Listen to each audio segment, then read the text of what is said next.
প্রবল বর্ষণে বিপর্যস্ত চীনের সিচুয়ান প্রদেশের ডানবা কাউন্টি 12টি শহরে একযোগে দেখা দেয় আকস্মিক বন্যা। ঘণ্টায় 23 মিলিমিটার বৃষ্টিপাতে পানির তোড়ে ভেসে যায় ঘরবাড়ি। সরিয়ে নেওয়া হয় অন্তত 1700 মানুষকে। সবচেয়ে ভয়াবহ ভূমিধস ঘটে বাডি শহরে। রাতের আধারে 2টি গ্রাম খালি করে সরিয়ে নেওয়া হয় 500 বাসিন্দাকে।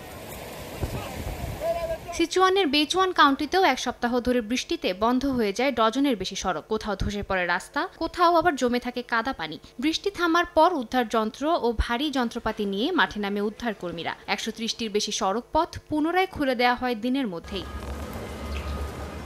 উত্তর পশ্চিমের গানসু প্রদেশের লংনান শহরে একযোগে 5টি কাউন্টিতে নামে ভারী বৃষ্টি। কোথাও ঘটে ভূমিধস, কোথাও আবার রাস্তা ভেঙে পড়ে স্রোতের তোড়ে। পানি কমার সঙ্গে সঙ্গে চিরুনি অভিযানে নামে উদ্ধার কর্মীরা। সরানো হয় ধ্বংসস্তূপ, খুলে দেওয়া হয় রাস্তাঘাট। বিতরণ করা হয় শত শত ত্রাণ কিট, বেড ও কম্বল। আমরা 700টি ফোল্ডিং বেড, 700টি কাঁথা এবং 400টি জরুরি কিট প্রদান করেছি এবং এই সব সামগ্রী ক্ষতিগ্রস্তদের মাঝে বিতরণ করা হয়েছে।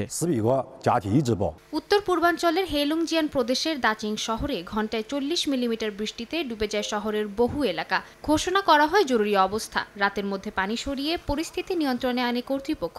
একই দিন ইনার মঙ্গোলিয়ার দালাত শহরে হঠাৎ বন্যায় আটকে পড়েন 2 বাসিন্দা। টানা 5 ঘণ্টার অভিযানে তাদের উদ্ধার করে নিরাপদে সরিয়ে নেয় দমকল বাহিনী। সাদিয়া তাসনিম, সময় সংবাদ।